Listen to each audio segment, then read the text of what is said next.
Chullin Daf Kufchof Aleph. The Mishnah says that alal can combine with meat to create a shear, a kabeitza for tuma. What is alal? When it says in Eoiv, the word alal, over there it's referring to martika. According to Rashi, martika is a nerve that runs down the spine and the neck of a person and an animal. It's very tough and rough. It's not edible. And Tosfos says it's talking about literally dead meat in a live animal.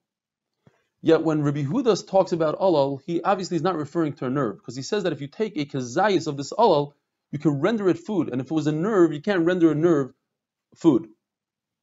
So obviously he's talking about plita sakin. According to everybody, it's referring to when you fillet an animal and there's leftover pieces, small pieces of meat that stick to the knife. Nobody cares about that, and they're not considered food, yet they're mitzdaref to food. You have to be machshav, you have to consider it food in order for it to be food.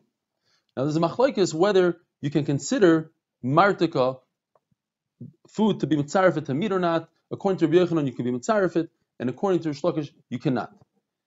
Now when it comes to the tumah of food, and you have these small pieces of meat that were left over by the knife, if you considered it in your mind that you want it to be food, you want it to be meat, so then even by itself, alone, without other meat, it's considered food.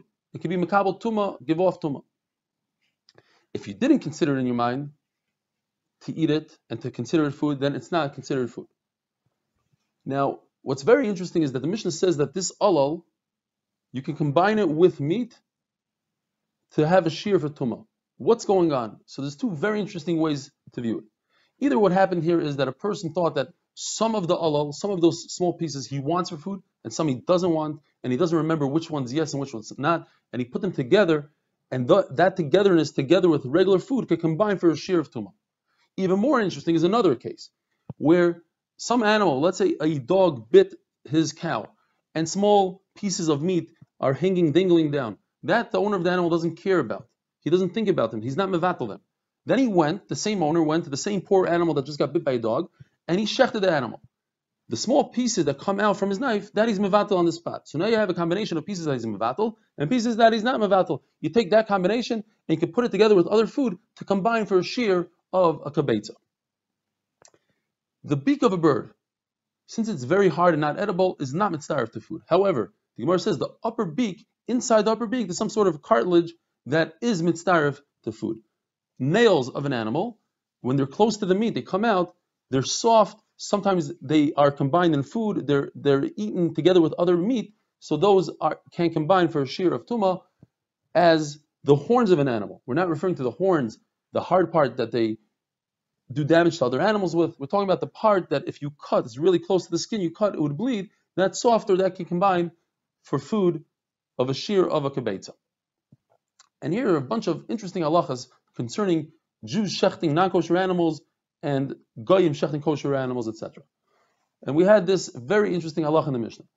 And it goes like this. If a Jew shechts a kosher animal, he did everything's great here. You have a Jew, you have a kosher animal, you don't need any sort of consideration in his mind, and you don't even need hechsher tumah. For anything to become tameh, susceptible to tumah, you have to have some sort of liquid go on it. So when you have a shchita, you have the blood of the animal, you don't need a hechsher tumah.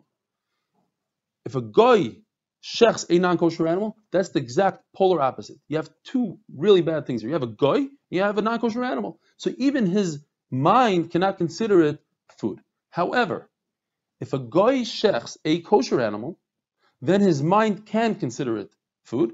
And if a Jew shechts a non-kosher animal, a Jew shechting a pig, imagine, he shechts a pig. The shechita works to create food until the point where he dies. So from the point of the shechita and through the hole where he jolts around and jumps around for 2-3 minutes until he dies, typically he's not mekabel tumah, but since the Jew considered it food for the guy, he's mekabel tumah.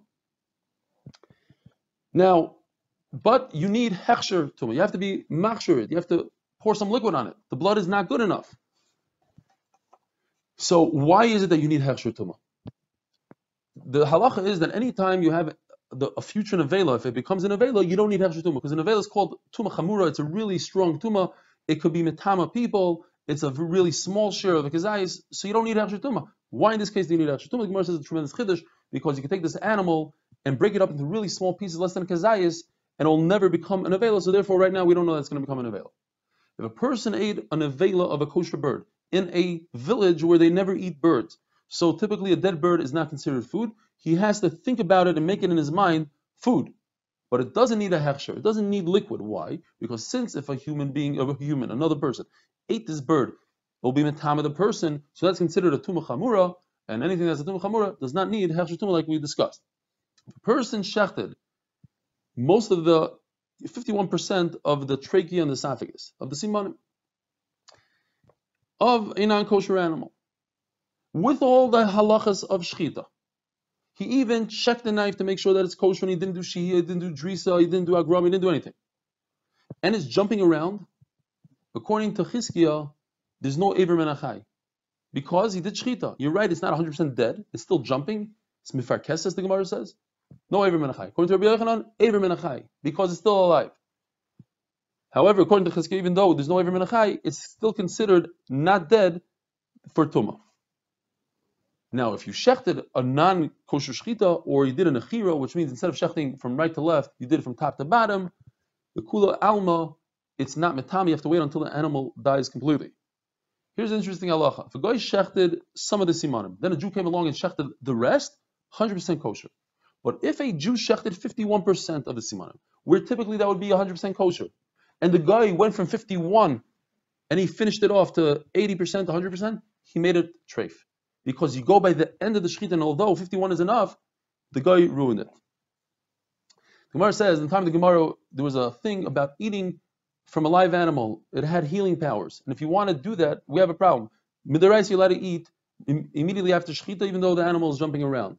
So that would be a great idea to do if you want to heal. But midarabani, you're not allowed to do it. So what do? You take a piece of meat directly from the place of the shechita, and you rinse it out better than you typically rinse it, and you salt it better than you typically salt it. Because there's a lot of blood absorbed, so you have to do all this rinsing and salting. And then you wait until the animal is completely dead, and then you eat it, and that's the closest you can get to a Eber Menachai, and even a guy is allowed to eat from it, the Gemara says. And finally, the last halacha, there's a halacha that if somebody smuggles a ring in his body into a oil mace, where everything becomes tummy in oil mace, even himself, the ring doesn't become tummy, because that's balua, it's absorbed within him, it's hidden in him, it doesn't become tummy. Yet, if a person is dead, or if it's an animal that died, it does become tummy. In our situation, where the animal is half dead, half alive, it's after shechita, he's somewhat dead, somewhat alive. What's the halacha with this ring? Is it tummy or not tummy? It says Abaye, amazing. When it comes to the ring for tumah, the ring is tummy because the animal itself is tummy tumas oichlin. Yet if somebody was over in bestiality, revia, he'd be chayiv misa because this animal is considered alive for revia. Have a wonderful day.